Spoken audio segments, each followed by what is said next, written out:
आज हम एक जीवाश्मीय पादप राइनिया के बारे में पढ़ेंगे। यह एक जीवाश्मीय पादप है जिसकी खोज किटस्टन और लैंग ने 1917 में की। चूँकि इसके जीवाश्मीय अंश इस पादप के भाग पूरा पादप जो है इसकी खोज राइनीचर्ड नामक जगह पे हुई, जो कि स्कॉटलैंड के एबरडीनशायर नामक शहर में पाया जाता है। इसी आधार पर इस वंश का नाम जिस स्थान से ये खोजा गया उसी आधार पर रखा गया। राइनीचर्ड नामक स्थान पर इसकी खोज हुई, उसी के आधार पर इसका नाम राइनिया रखा गया। ये पादप ऐसा माना जाता है कि जहाँ ज्वालामुखी पाए जाते थे ऐसे स्थानों पर पाए जाते थे और वह स्थान अम्लीय स्थान हुआ करता था। अत्यधिक ही अम्लीय जल में ये पाए जाते थे। राइनिया का जो पादप शरीर है वह बीजाणुद्भिद है, अर्थात स्पोरोफिटिक है, यानी कि पादप शरीर द्विगुणित होता है। प्लांट राइनिया पादप जो है वह शाकीय तथा सरल पादप थे। बीजाणुद्भिद प्रकृति तथा सरल और शाकीय थे।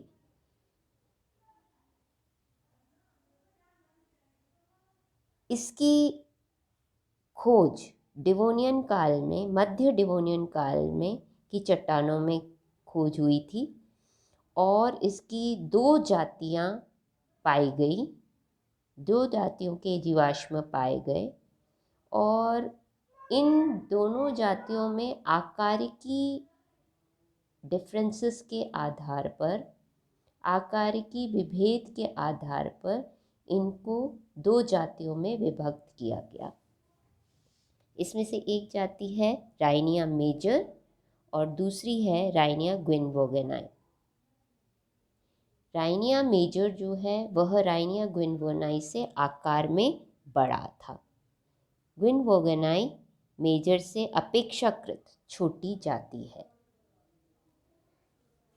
राइनिया का पादप शरीर जो स्पोरोफाइट है वह मुख्यतः दो भागों में विभक्त है। पहला प्रकंद और दूसरा वायवीय शाखा। प्रकंद जो है वह विसर्पी यानी कि क्रीपिंग, बेलनाकार तथा द्विभाजी शाखित था। जमीन के अंदर वृद्धि करने वाला प्रकंद द्विभाजी शाखन दर्शाता था। इस प्रकंद के नीचे से गुच्छों में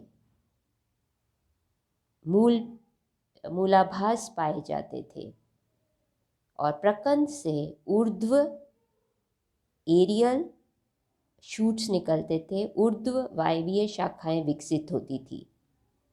प्रकंद की निचली सतह से समूह में, गुच्छों में एक कोशिकीय मूलाभास विकसित होते थे। जड़ें इनमें एब्सेंट थी, जड़ें इनमें, रूट्स इनमें एब्सेंट थे, मूल जड़ें अनुपस्थित थी। वायवीय शाखाएं राइनिया मेजर में 50 सेंटीमीटर हाइट से 1.5 से 6 मिलीमीटर डायमीटर के हुआ करते। राइनिया मेजर अपेक्षाकृत बड़ा था। कुछ वायवीय शाखाओं के शीर्ष पर, कुछ वायवीय शाखाओं के शीर्ष पर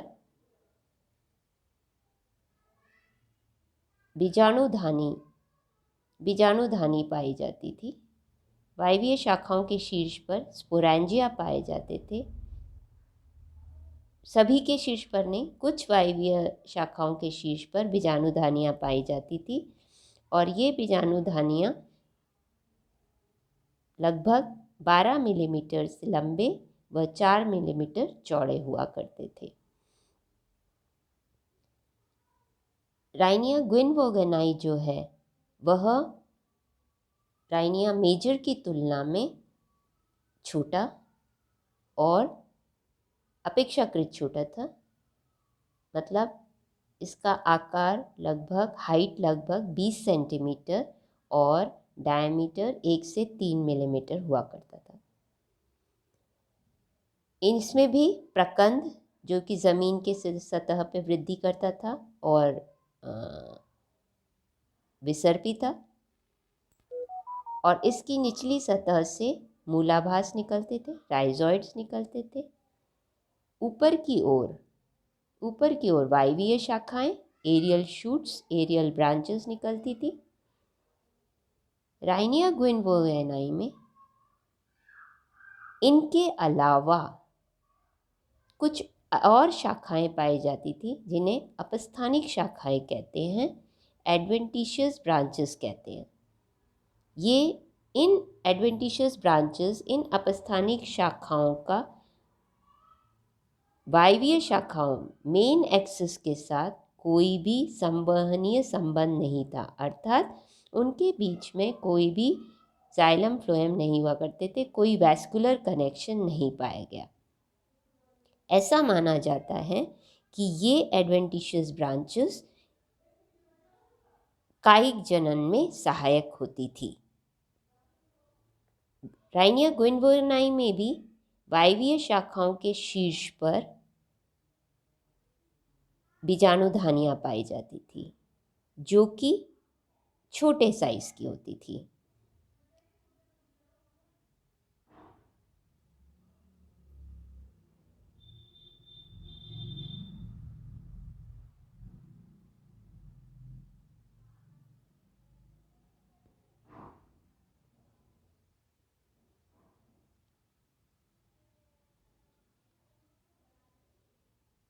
तने की आंतरिक संरचना।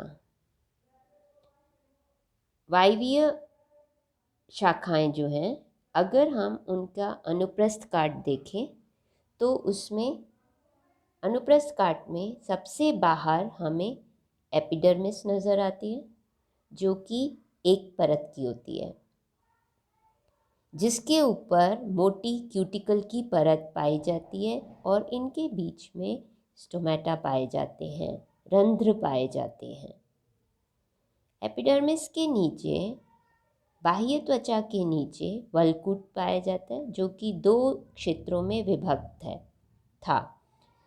बाह्य वल्कुट आउटर कॉर्टेक्स और आंतरिक वल्कुट इनर कॉर्टेक्स। बाह्य वल्कुट की कोशिकाओं के मध्य कोई भी अंतराकोशिकीय अवकाश नहीं पाए जाते थे, जबकि आंतरिक वल्कुट की कोशिकाओं के मध्य बड़े बड़े अंतराकोशिकीय अवकाश पाए जाते थे जो कि बाहर से रंध्रों द्वारा जुड़े हुए थे। ऐसा माना जाता है कि आंतरिक वल्कुट मेनली फोटोसिंथेटिक रीजन था, अर्थात आंतरिक वल्कुट वह क्षेत्र था जहाँ पे प्रकाश संश्लेषण का कार्य होता था। तने के मध्य में संवहन पुल पाया जाता था जो कि प्रोटोस्टील प्रकार का था। प्रोटोस्टील अर्थात ऐसा संवहन पुल जिसमें कि ऐसा रंभ जिसमें कि मज्जा अनुपस्थित होती है, उसे प्रोटोस्टील कहते हैं। इसमें जाइलम चारों ओर से, बीच में जाइलम पाया गया और उसके चारों ओर फ्लोएम पाया गया। एंडोडर्मिस अंतःत्वचा और पेरिसाइकल परिरंभ दोनों ही अनुपस्थित थे, दोनों ही स्पष्ट नहीं थे, दोनों ही अनुपस्थित थे। राइनिया की दोनों ही जातियों में वायवीय तने के शीर्ष पर बीजाणुधानियां पाई गई, एकल बीजाणुधानियां, और जो सभी वायवीय शाखाओं के शीर्ष पर नहीं पाए जाते थे, केवल कुछ वायवीय शाखाओं के शीर्ष पर ही पाए जाते थे। ये बीजाणुधानियां अंडाकार थी या बेलनाकार थी। इन बीजाणुधानियों के चारों ओर एक बहुपरतीय जैकेट पाई गई। बहुपरतीय जैकेट पाई गई जिसके सबसे अंदर की कोशिकाएं, जो कि पतली भित्ति वाली गोलाकार कोशिकाओं से बनी थी, संभवतया टेपटम का कार्य करती थी, अर्थात वह अंदर बनने वाले बीजाणुओं के को पोषण प्रदान करती थी। सबसे बाहरी परत एपिडर्मिस कहलाती है, जो मोटी उपचर्म से ढकी हुई थी। मध्य स्तर लगभग 3 कोशिकीय स्तरों का बना हुआ था। टेपटम का कार्य बीजाणुओं को पोषण प्रदान करना।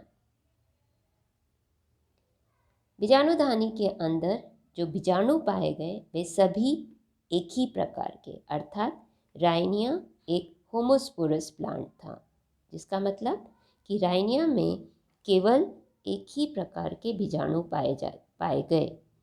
होमोस्पोरस समबीजाणुक, राइनिया जो है समबीजाणुक प्रकार का जीवाश्मी टेरिडोफाइट है, जिसमें बीजाणु जो है सभी एक प्रकार के। बीजाणुओं का आकार 65 माइक्रोन्स डायमीटर का था और ये जो बीजाणु हैं ये सभी बहुत अधिक क्यूटिकल, मोटी क्यूटिकल से घिरे हुए क्यूटिनाइज्ड थे। बीजाणुधानी में अनेक बीजाणु चतुष्क थे, जिससे ये पता चलता है कि इन बीजाणुओं का निर्माण अर्धसूत्री विभाजन के द्वारा हुआ। बीजाणुओं का परिवर्धन, बीजाणुधानी का परिवर्धन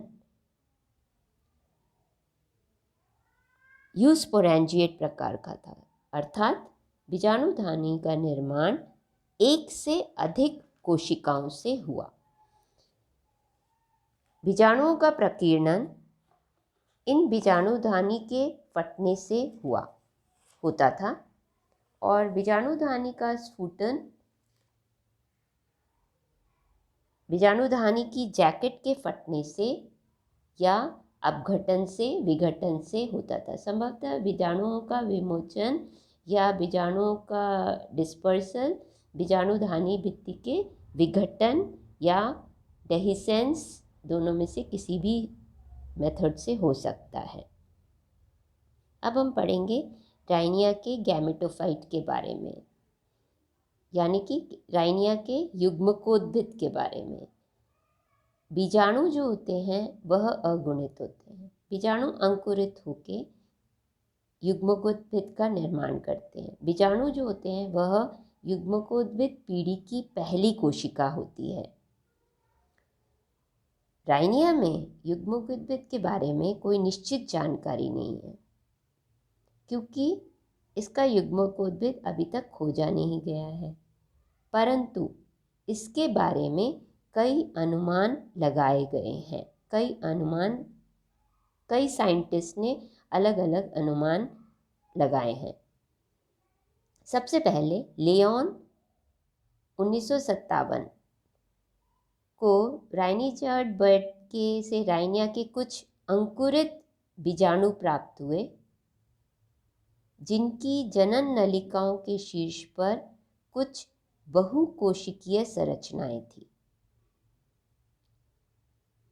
इस आधार पर लियोन ने कहा कि ये जो बहुकोशिकीय संरचनाएं हैं, हो सकता है यह युग्मकोद्भिद हो, संभवतः युग्मकोद्भिद हो सकता है। इस आधार पर लियोन ने ये अनुमान लगाया। दूसरा, मर्कर 1959 के अनुसार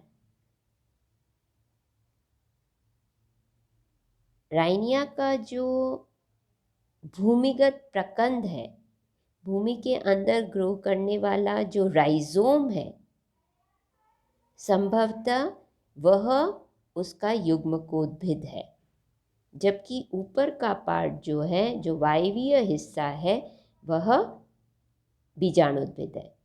मर्कर के अनुसार जो भूमिगत प्रकंद है, जो राइजोमेटस पार्ट है राइनिया का, वह उसका युग्मकोद्भिद है, उनके अनुसार प्रकंद के कुछ फ्लास्क नुमा गुहिकाएं पाई गई जो शायद संभवतः विघटित जननांगों की स्थिति दर्शाती थी। इस आधार पर उन्होंने कहा कि भूमिगत प्रकंद जो है वह संभवतः युग्मकोद्भिद था।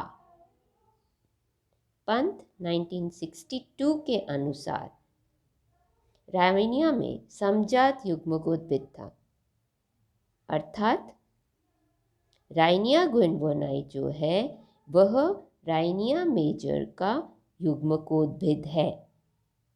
पंत के अनुसार राइनिया गुइनवोनाई का अक्ष युग्मकोद्भिद प्रकृति का था, जबकि राइनिया मेजर जो है इसकी बीजाणुद्भिद प्रावस्था थी। पंत के अनुसार राइनिया मेजर जो है वह स्पोरोफाइटिक प्रावस्था है, युग्मकोद्भिद अवस्था है, और राइनिया गुइनवोनाई जो है उसकी युग्मकोद्भिद प्रावस्था है। सबसे आखिर में लेमॉयने 1968 के अनुसार राइनिया के अक्ष के जीवाश्मों में से कुछ संभवतः हो सकते हैं युग्मकोद्भिद प्रकृति के थे,